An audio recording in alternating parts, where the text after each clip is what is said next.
What a sight to see so many people gathered here at the European Astronaut Center on the 5th of January. And sorry about that. We will start with opening remarks from our two speakers of the day, Daniel Neuschwander, Director of Human and Robotic Exploration at ESA, and Sophie Amno, ESA's astronaut. We will then open the floor to questions. We also have a lot of participants attending in this event in remote. For all of you online, please feel free to post your questions in the chat, stating your name and media.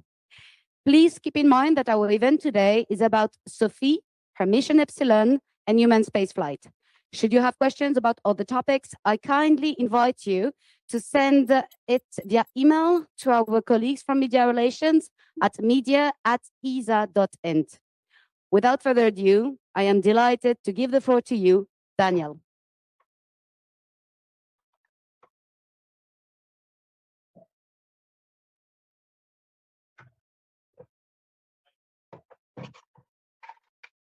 Okay, third time. Merci, Cyrielle, for sure. Good afternoon to all of you. Welcome to the European Astronaut Center. It's a true privilege to have you here. And it's a very special moment to start the first business day of 2026 with the great announcement of the Epsilon mission here together with Sophie is a true pleasure and privilege. So thanks to all of you for finding your way to Cologne today. It's a pleasure to see you all here in presence, but I also would like to welcome all the colleagues who are online. And I learned from Cyrielle that you are quite numerous, also following us from the distance. And it underlines, in fact, the true importance of space exploration and its ability to really gather the crowds and captivate almost everyone. And there is a reason. We start the year 2026 with two key missions. Today, we're going to speak about the first one, the Epsilon mission. I'm very happy about that. But there will also be Artemis 2. And Artemis 2 will truly change the perception of human space flight after 53 years when humans will return to the moon. Space exploration activities are developing, you all know it, at the pace never seen before at worldwide level. Ambitious initiatives are taken by a number of countries, by a number of private actors. And in such a context, a coherent and well-coordinated European strategy is of the essence, including, of course, its human spaceflight dimension.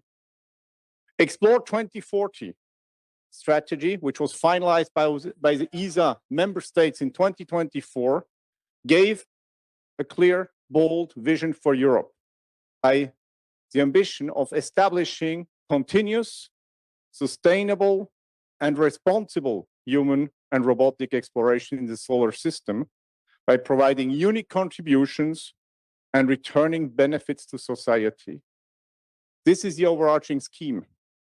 But what does it mean at each destination?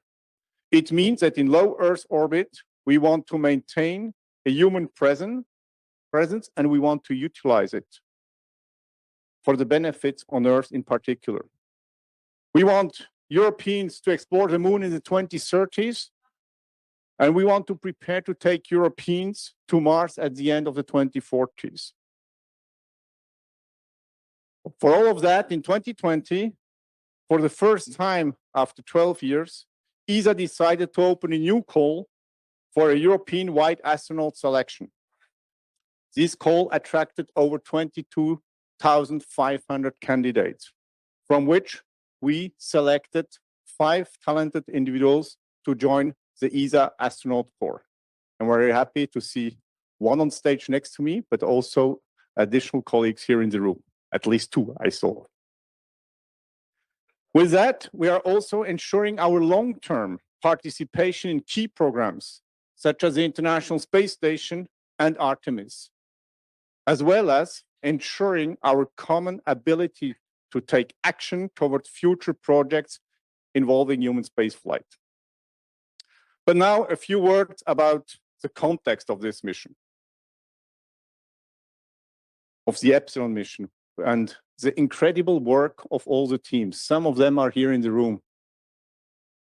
2 months ago, on the 2nd of November 25, we celebrated the 25 years, of uninterrupted human presence in low Earth orbit, a major international achievement. At the same time, ESA celebrated the 100,000th orbit of the Columbus research module since its launch in February 2008 on STS-122 to the International Space Station. So to date, 21 ESA astronauts worked on the International Space Station, conducting research and advancing science. And I'm happy that Sophie will be the next to fly, for which I would like to underline 3 points. I like 3 points. So the first one is Sophie will be the first to fly from the class of the Hoppers.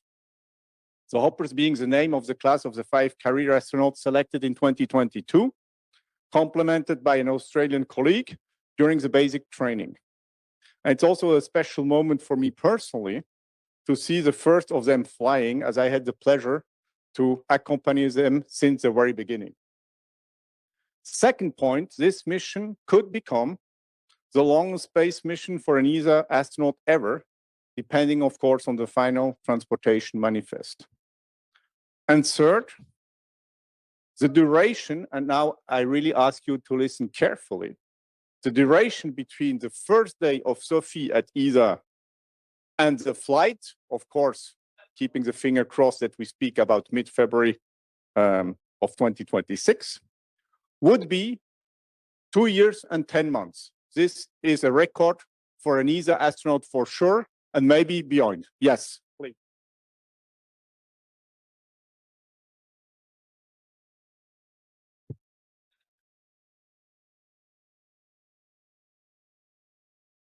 Teams worked tirelessly, and I'm looking here to the colleagues on the first floor, to ensure the preparation of this mission and to support Sophie's incredible adventure.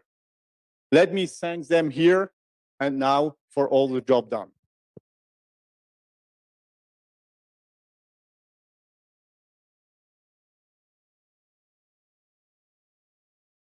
Astronauts' missions, operations, and training are at the heart of any exploration program, and they rely on a multitude of passionate people devoting their time and energy to success, to ensure the success of our missions.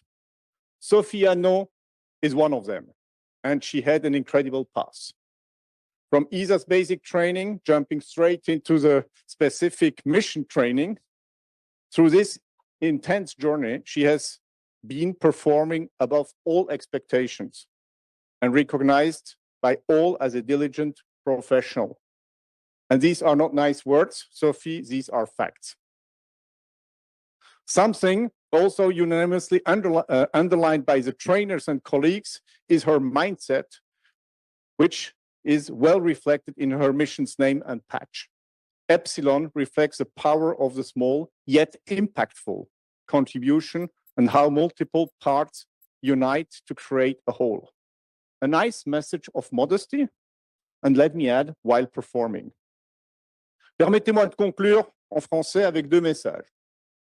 Le premier sur la mission. Le nom Epsilon et le patch de mission reflètent la puissance des contributions petites mais impactantes et la manière dont plusieurs parties s'unissent pour créer un tout. Je tenais à le répéter en français. Le deuxième, un message de gratitude. Durant la mission Epsilon, Sophie Anno mènera à bord de l'ISS de nombreuses expériences scientifiques, technologiques et éducatives portées par le CNES, le CADMOS et la communauté spatiale française, contribuant à la recherche scientifique et inspirant les jeunes générations. Je tiens à remercier tous nos États membres de notre programme d'exploration E3P qui rendent cette mission possible. Et je tiens à remercier particulièrement la France en cette journée exceptionnelle. Cela dit, qui pourrait mieux parler du patch et avant tout de la mission Epsilon que Sophie elle-même? Alors, je pense qu'il est grand temps que je lui cède la parole.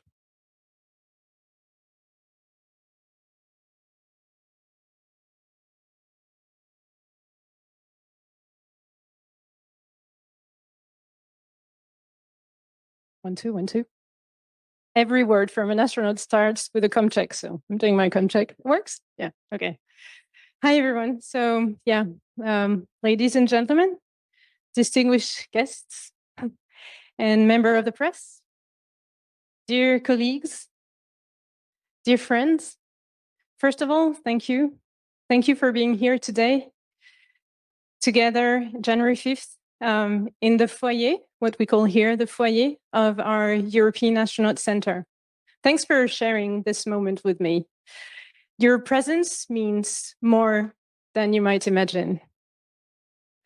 Today marks the end of an extraordinary journey on Earth, 2 years and 9 months for now, of intense training that have shaped me, challenged me, and ultimately transformed me into an astronaut. This moment is not only about an upcoming launch, it's about perseverance, trust, and the collective effort of so many people who believed in this mission long before the rocket ever reached the launch pad. Becoming an astronaut is the meeting point of adventure, science, and human resilience. It's about pushing boundaries, physical, intellectual, emotional. It's about accepting uncertainty and learning every day and moving forward together, even when the path is demanding. This training taught me discipline, humility, and the power of teamwork under extreme conditions. I remember very well my first dive here in the pool right there, my first class on systems in the Columbus mock-up right behind us, my first robotics lesson in the virtual reality lab that we have in our training center, but also my first medical tests in the building right next door. I would like to express my deepest gratitude to all of my instructors, and a lot of them are here today, to my trainers, to the engineers, to the flight surgeons, and all of the support teams, but also all of you who work quietly behind the scenes. Thank you so much.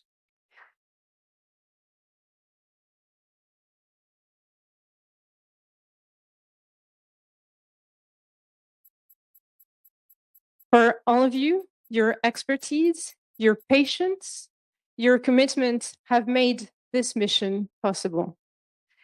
You did not simply train me to operate systems. You prepared me to live, to work, and to represent humanity in space. And as I prepare to fly to the International Space Station for 8 months, I do so with great pride and responsibility. Being a French and European astronaut on board is an honor I carry with gratitude and humility. With this Epsilon mission, France and Europe are contributing to a global endeavor.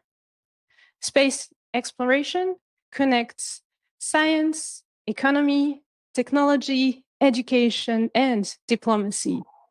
It strengthens international cooperation, and it reminds us that progress is greatest when nations work together.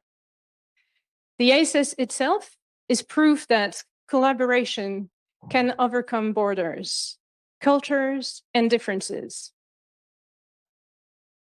And also, human space exploration lives at the intersection of dreams and reality. It captures the public imagination because it reflects something that is deeply human, the desire to explore, to understand, and to go beyond what seems possible. At the same time, it's a very powerful engine for innovation, for driving advances that will benefit life on Earth in ways sometimes we don't immediately see. As I look forward to the mission ahead, I carry with me not only experiments and objectives, but also the hopes of many people. I hope this mission will inspire curiosity, ambition, and confidence in future generations, and especially those who may not yet believe that spaceflight endeavor is a place for them. I thank you all for your trust, for your support, and your belief in human exploration. This journey, Epsilon mission, belongs to all of us. Thank you.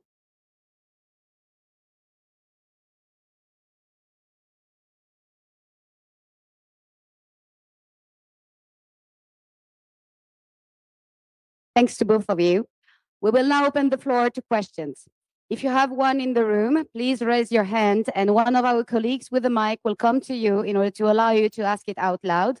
Should you wish our speakers to actually answer in French, you can ask your question directly in French. For the ones online, as mentioned earlier, you can use the chat that is available and moderated by our colleagues.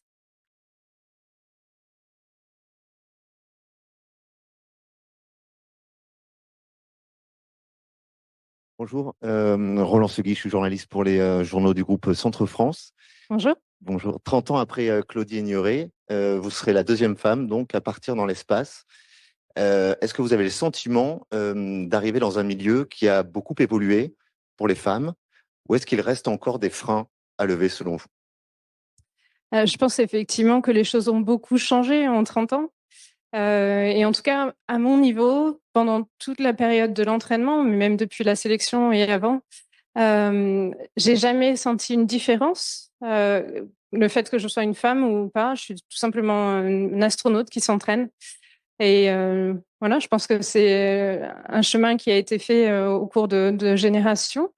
Et le résultat aujourd'hui, c'est que très sincèrement, on voit pas la différence. Et dans l'espace non plus? Alors, dans l'espace, bien sûr, chaque être humain est physiologiquement différent. Donc, il y a des différences, mais qui sont en fait finalement des différences à l'échelle individuelle. Je pense qu'on pourrait faire intervenir nos équipes médicales qui le disent, que même entre deux hommes ou entre deux femmes, des différences existent. Entre deux individus, la physiologie est différente. Bon, je suis jamais partie dans l'espace, donc c'est un peu bizarre de répondre à cette question, mais de ce que j'ai compris, non, il y a pas de différence. Merci.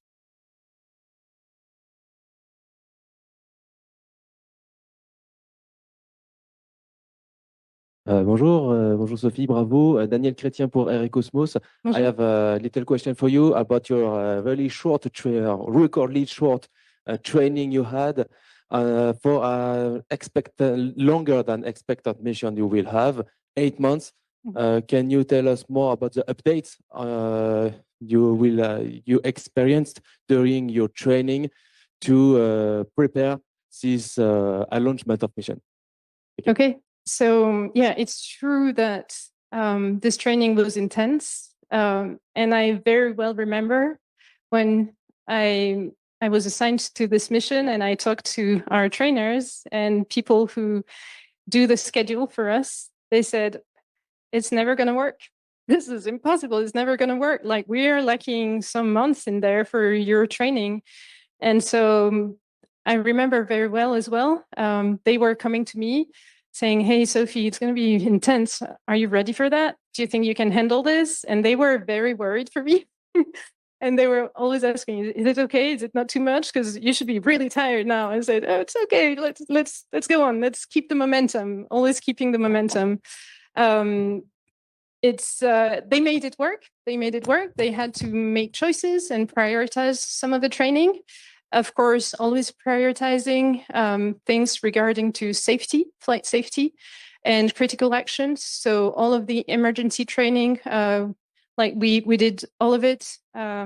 Everything that is about operating safety critical items on board, like none of this was shortened, and that's very important so that we can keep a safe environment for ourselves and our crewmates. But yeah, they had to do some priority decisions, to make some priority decisions, and they did it brilliantly. So thank you to you. I know it feels like a Rubik's Cube, where everyone else sees an impossible task to do. They just solve it and they create your schedule. Now, it's true that also the mission will be longer than the initially announced 6 months. And it will be the same for all of the long-term missions. And so, I mean, everyone agrees that it's doable. Flight surgeons and medical teams, they say, yeah, we can do it. We can support that. We can make sure they come back healthy. And they are at every moment, they are healthy to perform the mission. So let's do it.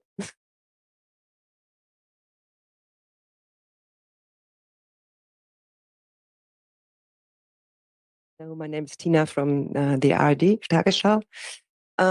Why is it important to have female astronauts? Well, I just think it's important because we are 50% of the population. So why not be 50% of explorers? I've been raised in a way that like exploration doesn't have a gender. Like as a little girl, if I wanted to go do something, I would never have a feeling that I could not do it because I was a woman. I'm very grateful to all these women pioneers who opened the new ways for us. For me, it became natural to do all of these activities. So thank you to the women who did the job before us of opening new ways. Now, I think we're not in the time of women pioneers anymore. The way is open, like we can do exploration and there's no question and there's no limit to impose on any woman or girl who has a dream. Let's do it. Let's go.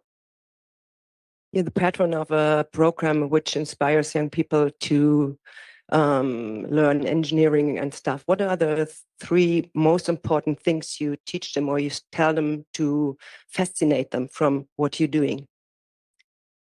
So as an astronaut, I think, as I mentioned, I think it's the meeting point of adventure, science, and exploration. And I really like to emphasize on this adventure because there is a part of uncertainty, of complexity, but it's really challenging. And this is what we love in adventure. Science, because it's an amazing job to do some experiments and to understand that it is really useful on Earth. There are technologies that are developed in space that will probably be efficient on Earth 10 years from now. I'm thinking right now of the 98% capability of recycling the water on board space station. On Earth, for example, a normal human being utilizes about 150 liters of water, and most of it is not recycled. In space, because the constraints are so big, we are recycling 98%. And so every astronaut every day uses just 5 liters of water. So imagine when we make all these technologies available on Earth, like we have found a new solution to problems we have right now. I have numerous examples in the medical field, technology, and many science fields. So this is a really good thing about science that we do on board. Yeah.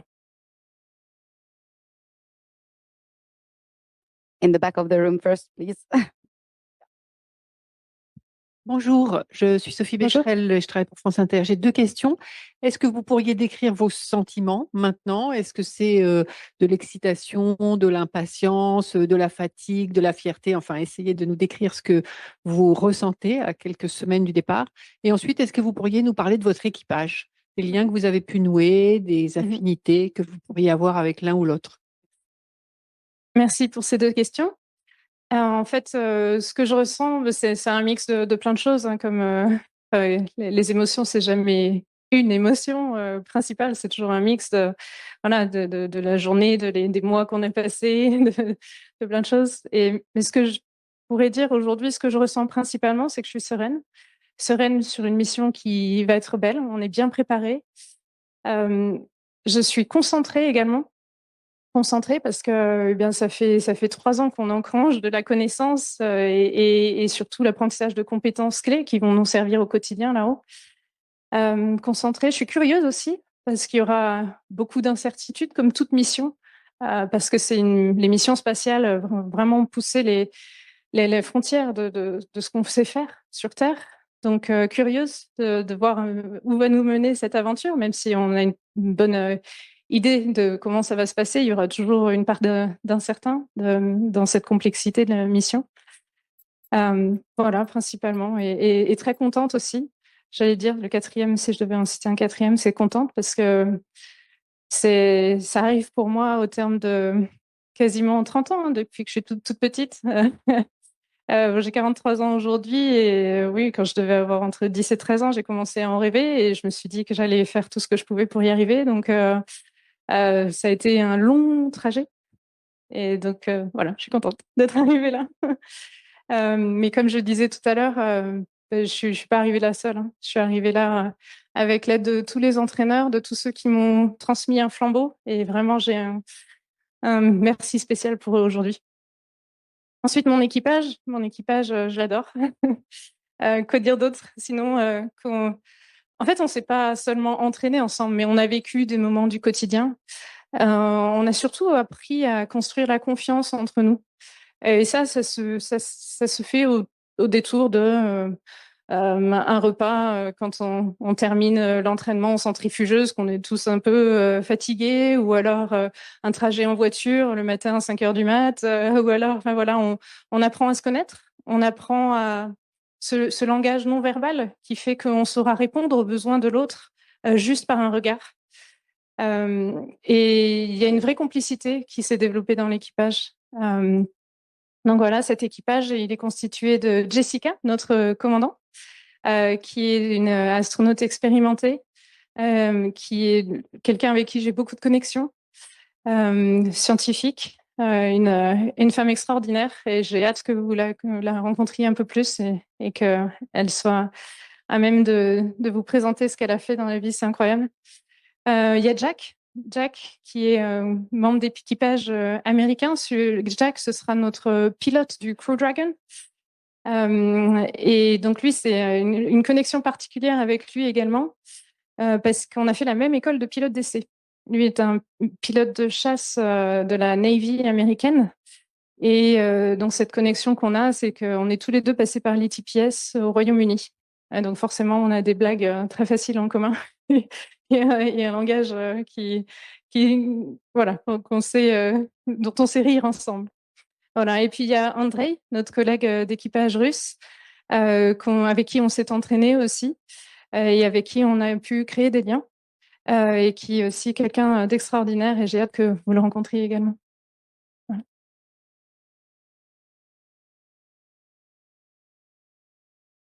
Bonjour Sophie, Antoine Meunier pour Ciel et Espace. Bonjour Antoine. J'aurais deux questions. Vous avez suivi un très long entraînement, et notamment sur les EVA, assez long. Alors, est-ce que vous savez si vous réaliserez au moins une EVA au cours de ces 8 mois de mission? Et vous allez gérer également un important programme scientifique. Est-ce que parmi toutes les expériences que vous allez suivre, que vous allez réaliser, est-ce qu'il y en a une que vous êtes que vous avez plus particulièrement hâte de suivre? Alors, merci pour ces deux belles questions. Donc, concernant les EVA, à ce stade, on ne sait pas si on va en faire ou pas. Tout ce qu'on sait, c'est qu'on est tous... Prochainement, si en fait. Je ne suis même pas sûre qu'on le saura prochainement. Ce qui est sûr, c'est qu'on est tous qualifiés et que on le saura quand l'information arrivera. On est tous prêts.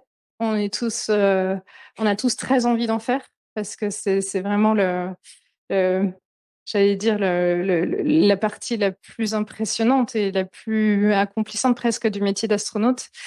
Les EVA, c'est un challenge extraordinaire, à la fois pour les équipes au sol qui préparent ces EVA, mais les astronautes. Il faut voir que c'est comme si on était finalement dans un véhicule spatial en toute autonomie dans l'espace, relié par un filon de sécurité par la station.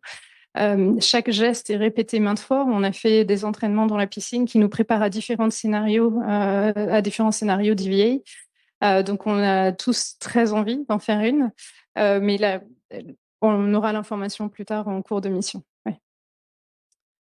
Ensuite, sur les expériences. Alors moi, j'adore toutes les expériences. Je suis plutôt bon public pour les tâches qu'on me donne à faire. J'allais dire, j'ai un... Peut-être, je vais vous donner plusieurs catégories et par catégorie, peut-être celle qui m'attire. Par exemple, domaine médical. Il y en a une qui va permettre d'apprendre à faire des échographies avec de la réalité augmentée et qui, plus tard, quand cette technologie va être validée et testée sur Terre, va permettre à des opérateurs qui ne sont pas qualifiés de directement faire l'échographie et trouver l'organe grâce à l'intelligence artificielle. Donc ça a un impact direct dans les futurs déserts médicaux et je trouve que c'est vraiment chouette de travailler ça à distance parce que l'idée, c'est justement de tester ça par un équipage qui est à distance de tout le monde, donc là-haut dans l'ISS. Voilà, donc j'aime les expériences médicales parce qu'elles ont un impact direct et qui va arriver dans les très prochaines années, enfin très très vite. J'aime aussi, par exemple, une expérience dans le domaine de l'exploration qui est liée à une machine sportive qui s'appelle E4D. C'est une expérience en fait qui va arriver à bord. Donc c'est une nouvelle machine qui va remplacer les appareils de musculation et qui est testée sur l'ISS, alors que plus tard elle sera envoyée dans la station en orbite autour de la Lune. Et ça, je trouve ça vraiment chouette de participer à l'exploration future. Cette machine, qu'est-ce qu'elle a d'extraordinaire? C'est qu'elle permet un nombre de mouvements très différents et beaucoup plus dans la finesse pour faire travailler tous les groupes musculaires. Et donc, nous, notre boulot, ce sera de l'installer, de le tester, de voir si tous les mouvements qu'on a imaginés sur Terre sont bien faisables en orbite, et puis de voir si au retour, effectivement, ça n'a pas oublié quelques groupes musculaires et si effectivement c'est meilleur pour la préparation physique pour le retour sur Terre. Donc ça, c'est vraiment une belle expérience. Il y aura aussi des tests de physique des matériaux qui sont confiés. Alors là, j'essaye de donner différentes origines aussi. Par exemple, la première que je donnais sur c'est une expérience française sur l'échographie. La deuxième, E4D, c'est européen. La troisième que je vais donner, c'est japonais. On va faire de la physique des matériaux pour savoir comment créer des matériaux qui sont plus efficaces pour la création des semi-conducteurs plus tard. Donc là, il y aura une application directe dans les futurs laboratoires de physique des matériaux sur Terre. Voilà, des expériences en moyenne, un équipage sur une durée d'une mission longue durée, enfin 6 mois, jusqu'à présent on avait des stats sur 6 mois uniquement, mais un équipage fait 200 expériences scientifiques. Donc on aura le temps d'en voir passer des expériences. Voilà.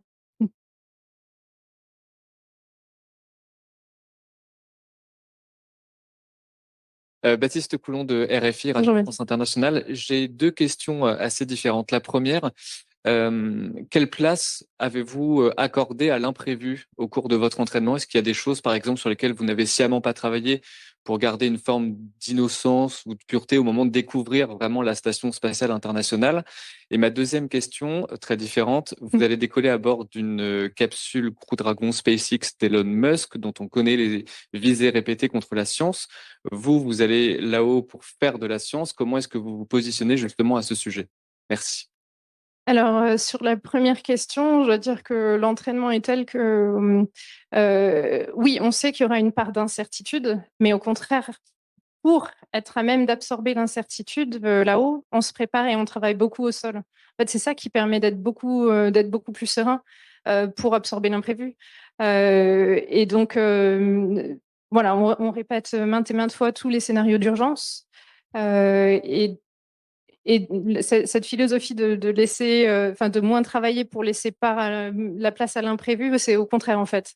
On imagine tous les scénarios, du plus probable au plus improbable, pour se sentir prêt justement à avoir une certaine confiance dans les procédures, dans ses capacités à exécuter les procédures, etc., dans la possibilité de travailler en équipage pour résoudre les différents cas qui se présenteront. Voilà. Et pour le deuxième cas, j'allais dire que nous, en fait, on est envoyé en mission sur la Station spatiale internationale et les accords des agences comme la NASA, l'ESA, Roscosmos, la JAXA ont choisi de nous faire envoler via cette capsule Crew Dragon. Et donc, et pour ça, nous, c'est notre mission et on l'accepte. Je peux juste complémenter là-dessus. Merci. Je pense que c'était essentiel hier. Les astronautes de l'ESA ont volé avec Soyuz. Aujourd'hui, ils volent avec Crew Dragon. Et il faut qu'on garde des options pour demain. Et c'est là-dessus qu'on travaille. Ça sera évidemment une décision politique de haut niveau si l'Europe développe sa propre capacité de transport habité. On développe aujourd'hui une capacité de transport cargo. Et à partir de là, l'étape à franchir sera moindre que si on partait d'une feuille blanche. Donc, on y travaille, mais ce sera une décision politique in fine.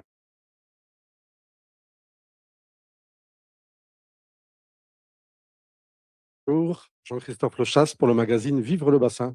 C'est une région que vous connaissez bien, je crois. Est-ce que vous avez un message à transmettre à la jeune génération qui rêve de l'espace? Oui, beaucoup de messages à transmettre et j'ai à cœur de les transmettre régulièrement par les communications sur les réseaux sociaux, mais aussi je le ferai tout au cours de la mission. Et ça fait partie aussi des choses qu'on fera avec le CNES et le CADMOS sur les expériences scientifiques qu'on fait en échange avec les écoles. Et je voudrais dire à tous ceux qui ont une petite idée en tête de se lancer pour rejoindre le milieu du spatial ou même scientifique de manière générale, de ne pas se mettre de barrières. Les plus grandes barrières qu'on se met sont celles qu'on se met soi-même. Mais je pense qu'il faut oser, il faut oser envoyer ses candidatures, oser imaginer qu'on pourra faire sa place dans ce milieu. C'est un milieu dans lequel donc scientifique et aéronautique et spatial, je travaille depuis la sortie de mon école finalement et j'ai eu que des belles aventures et vraiment j'encourage à tous ceux qui veulent avoir une vie pleine d'action et de belles aventures et de science de se lancer. Bonjour, Laure d'Autriche pour le Figaro Magazine. Bonjour. J'ai deux petites questions pour vous. Est-ce que vous embarquez quelques objets personnels avec vous lors de ce vol? Et deuxième question, est-ce que vous pouvez nous parler un peu de votre enfance, de votre adolescence, dans quel milieu vous avez évolué, grandi?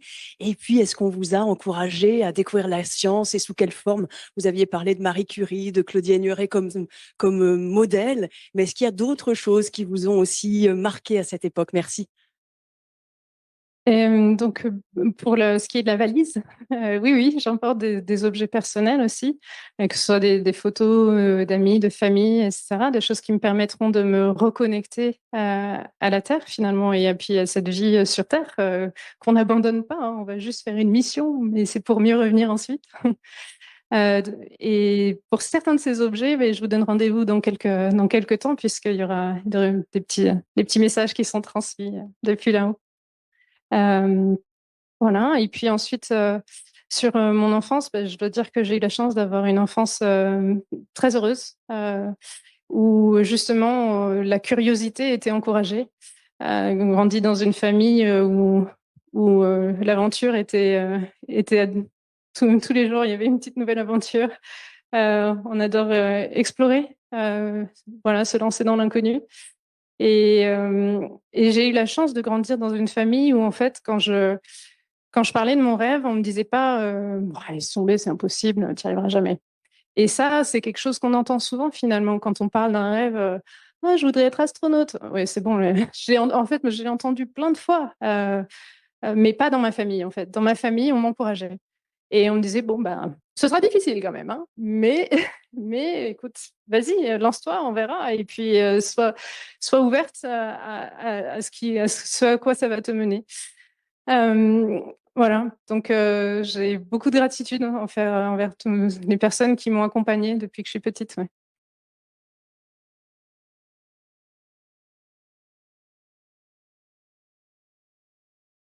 Bonjour Sophie, Bonjour. je suis Lara Payette du journal dans le groupe Centre France, journal du Centre.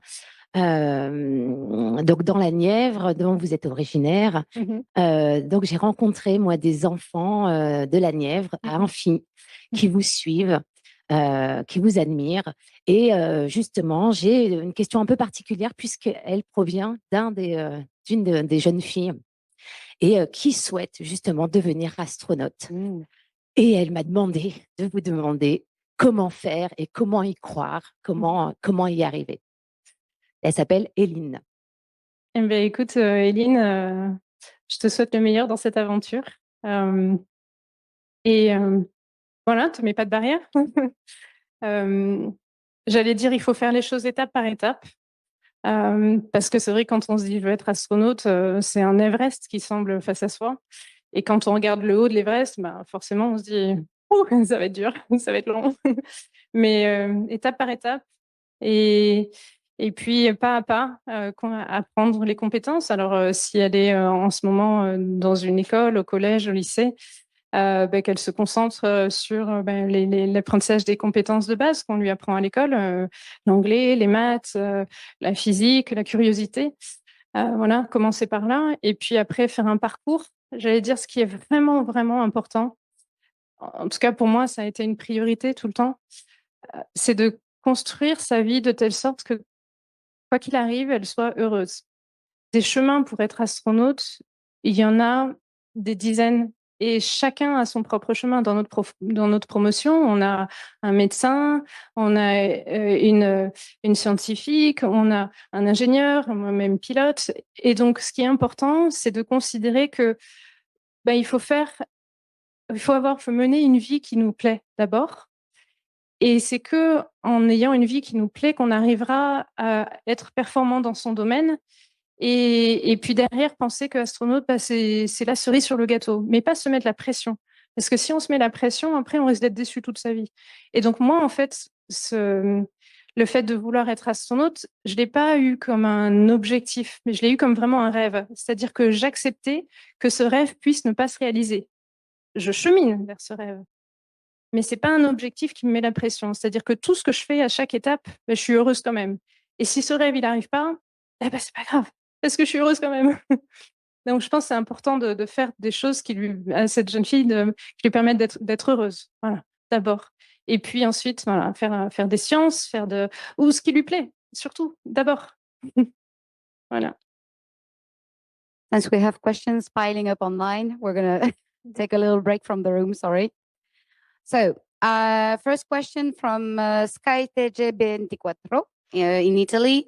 I know that Luca Parmitano is helping you with the last part of your training. What advices did he give you about your future staying aboard the ISS? Luca has numerous advice, and I thank you. I thank him very much for all of the advice. He's based in Houston, and he was very present for us to help us. And so, yeah, I don't know what to say, because when you ask him this question, Luca always answers that, advice are different, like for everyone you're talking to. So he's more happy to share experience, but he's less giving advice, as his experience will be different from my experience. And so he shared many of the anecdotes. Luca is someone who is enjoying life, and really he loves this job of an astronaut, and he wants everyone to love this life as an astronaut and to enjoy this life and to excel and to represent Europe well. And so, yeah, he's very behind us to make sure that we do all of this. So, thank you, Luca. La question suivante vient de Ouest France. Donc, Sophie, tu as évoqué le fait que tu avais changé au travers de cette expérience et de cette aventure qui t'amène aujourd'hui ici. Est-ce que tu peux expliquer un petit peu en quoi ça t'a changé? Alors, bien sûr, j'allais dire, le jour de l'annonce de la sélection, c'est un petit peu un tsunami quand même dans la vie. On sait qu'on va changer complètement de métier. On passe d'un métier qu'on connaît très bien, dans lequel voilà, on a déjà fait son chemin, à un métier qui est complètement nouveau. qui est dans un pays différent, qui est en coopération internationale, donc avec des contextes différents. Et puis, j'allais dire, moi, c'est quelque chose qui m'a beaucoup marqué, c'est la prise de conscience à quel point, en fait, il faut beaucoup de personnes pour faire en sorte qu'une mission spatiale ait lieu. J'avais déjà l'habitude des missions complexes dans l'armée de l'air et de l'espace, et je remercie toute la formation que j'ai eue au travers des missions que j'ai faites avec l'armée de l'air et de l'espace. Mais j'allais dire que pour envoyer quelqu'un dans le vide spatial, en orbite, quitter la gravité terrestre, on va dire, c'est un degré de complexité qu'on a du mal en fait à percevoir quand on n'est pas du milieu. Et voilà, ça fait partie des choses qui changent. En fait, c'est la compréhension à quel point c'est complexe une mission spatiale.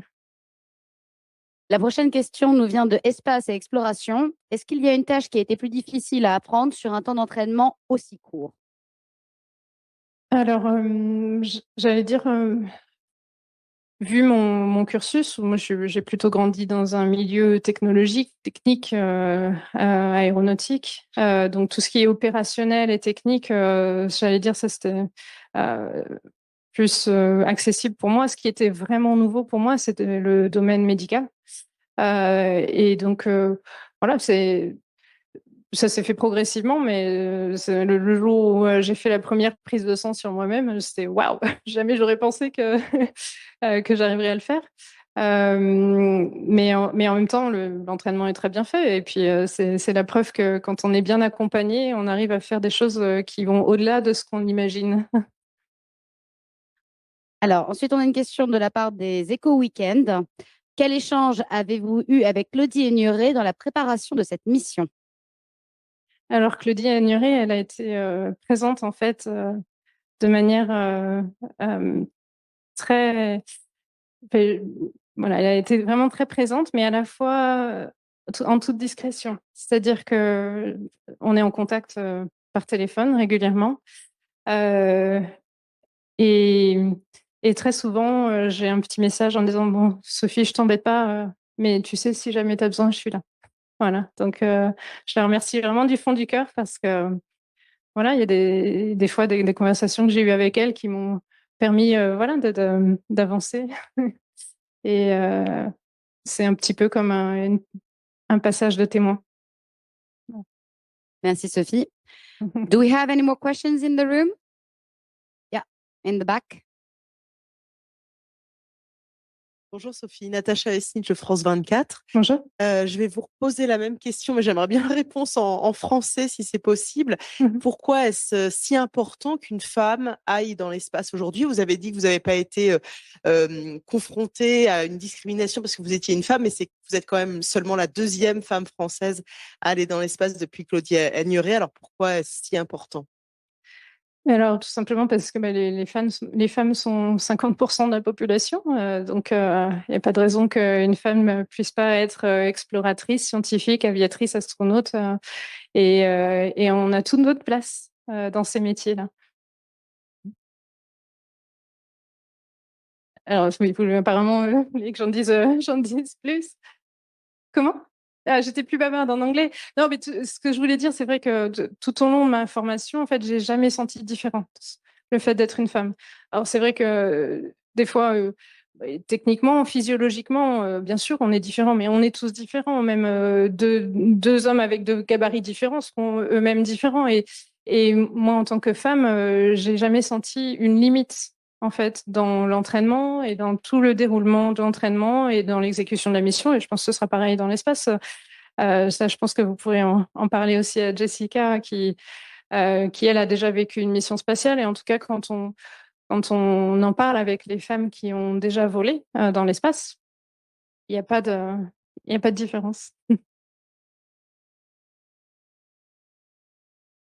Entre vos 10 ans, ce qui vous donnait envie de partir dans l'espace, et aujourd'hui, comment vous analysez ce qui finalement vous donne envie d'aller en espace? Qu'est-ce qui vous meut? Pourquoi y aller?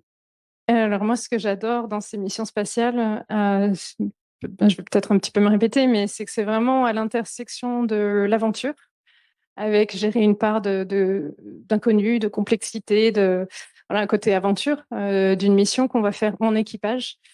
Ça, j'adore le fait que ce soit en équipage. Un petit peu ce que j'avais aussi dans mes missions en hélicoptère finalement. On partait en aventure en équipage. C'est à l'intersection aussi de la science. Et ça, pour moi, ça donne vraiment du sens à chaque chose qu'on fait, chaque expérience qu'on fait. Voilà, à quoi ça sert ce que je fais tous les jours? C'est de la science qui va servir plus tard ou même parfois très bientôt sur Terre. Donc, ça a du sens et c'est important pour moi. Il y a un côté opérationnel aussi que j'adore. Et ça, c'est mon passé de pilote d'hélico. J'adore être dans une carlingue métallique avec plein de boutons partout, plein de choses à opérer. Voilà, quand on me donne des procédures, des checklists, ça, c'est mon dada. Donc, ça fait partie aussi du métier d'astronaute. Ce qui me plaît aussi, c'est que dans l'aspect sens, c'est que les missions spatiales, c'est vraiment le symbole de la coopération pacifique. Et on a célébré cette année, enfin l'an dernier, les 25 ans de présence continue dans l'espace de toutes les nations partenaires de l'ISS. Et c'est une coopération pacifique qui perdure avec une grande résilience à toutes les crises internationales. Et ça perdure. Et les scientifiques, les astronautes, les équipages, les entraîneurs, on sait travailler ensemble. Et on sait faire un projet qui nous dépasse tous ensemble. Et ça, je trouve que ça a vraiment du sens et j'apprécie de travailler pour ça. Voilà. Bonjour Sophie. J'ai une question concernant l'overview effect, cette expérience qui consiste pour un astronaute à voir la Terre pour la première fois, la Terre et ses fragilités aussi pour la première fois depuis l'espace. C'est en général une expérience qui marque profondément chaque astronaute. Est-ce que vous vous y êtes préparé d'une façon ou d'une autre depuis la Terre? Alors, c'est une très bonne question, mais je pense qu'entre la préparation et le fait de le vivre, il va y avoir un delta que personne ne peut anticiper, en fait. Oui, on s'y prépare en discutant avec les astronautes qui ont déjà volé, en comprenant qu'est-ce que ça leur a fait la première fois qu'ils sont allés dans la coupola et à voir la Terre, la rotondité de la Terre. On s'y prépare aussi avec un peu de réalité virtuelle. Et par exemple, on prépare la sortie du SAS dans le laboratoire de réalité virtuelle ici et l'ouverture du SAS. Et là, on voit sous nos pieds, en fait, la Terre. Et ça, c'est vrai que ça fait un effet assez surprenant pour le cerveau. Waouh, ouais, dans quelques temps, c'est là, quoi. Parce que c'est vrai que tous les entraînements aux sorties extravéhiculaires, par exemple, sont faits dans la piscine. Donc, quand on sort du SAS, on voit le fond de la piscine. C'est très bien complémenté par ce qu'on fait ici avec la réalité virtuelle. Voilà. Mais après, je pense que tout ça, c'est de la préparation qui est très théorique. Et on a beau se préparer, je pense que le vivre, ce sera encore différent. Et j'ai hâte de le partager avec vous.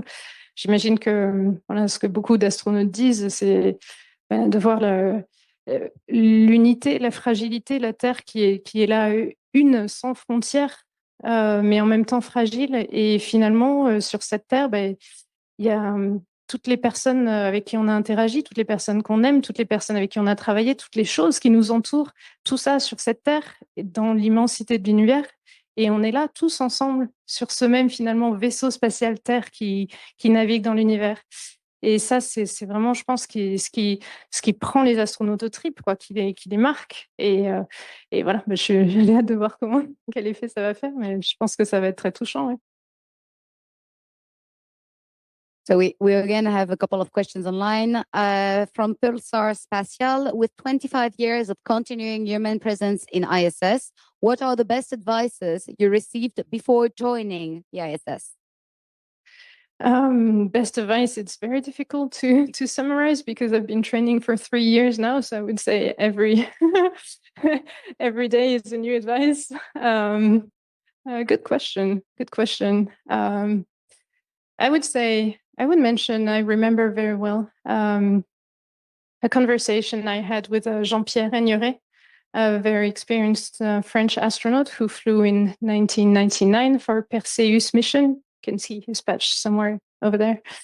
And he said, okay, so you're going to be technically ready, but how are you going to be like as a human ready to see the Earth? And so it triggered a whole conversation in exactly what we discussed of the overview effect. And then he was encouraging me to discuss with other flown astronauts about this philosophical reflection. So. Now we have a question from VRT in Belgium. How was the collaboration and training with Raphael Liégeois, and what do you wish for him? Oh, thank you. So I wish him a very beautiful mission. The plans are changing all the time. Plans will continue to change. I wish that you will very soon take off, that you will have a beautiful mission. We have not trained much together, unfortunately. But you can trust me, I will support every part of your training when I'm back from space, and I will give you everything I can give you so that you can enjoy your mission and be very present to your mission. So yeah, looking forward to this. Yeah. We had one more question in the room, I think. No? Okay. No. In the back, please. You're going to have about 200 experiences. So which one do you looking really forward to, and why? I'm looking forward to many of them. As I was mentioning in French before, there are many different fields of experiments. And in each field, I'm so excited to see the new, the benefits that it will have on Earth. I will give you an example in terms of medical science, for example. We'll test some ultrasound device that is augmented with AI. And with this device, you'll be able, without training, to find automatically, thanks to AI, the organ you're trying to identify with the ultrasound. And this has a direct benefit for Earth, for places where medical care is very difficult. And so AI will enhance ultrasound things for people who are remote. So this is a great example. I love this medical field experiment. Another example of, and this, by the way, is a French experiment led by Katmos and CNES, and thank you for all the team working so hard on this. There is another example, which we like very much in the crew of an experiment, which is called E4D. It's a new training machine. It's a mix of a strength training machine, and also you're able to do cycling on this. It is tested on the ISS during our crew mission, and it will be in the future installed on the Gateway, the mission around the moon, the station around the moon. So this is great for us to participate to exploration. So it's a great sense of purpose for us to do that and to test. Another really cool experiment that I like, and I didn't mention it in French, but you can maybe translate later. It's a lunar lander experiment. So before the flight, I'm trained on flying a lunar lander and landing this, of course, in virtual reality, but it's a simulator. And during the space mission, I will have very minimal training. And after landing, the idea is to check, can you still have very good skills after a very long-term mission to land a lunar lander on the surface? This is very important for the future missions, especially the one with a long transit time to Mars. Can we imagine that a pilot flying a lander, can we still keep him trained or her trained and being able to land after 8 or 9 months mission while arriving on Mars? So yeah, all of this is like really forward thinking of like long-term exploration. And these are really cool experiments. And with this question, well, this marks actually the end of today's press conference. Congratulations, you're perfectly on time. If you have any additional questions, please feel free to send them to our media relations colleague using the email address media@esa.int. Thanks again to all of you for joining us today. Thank you. Thank you.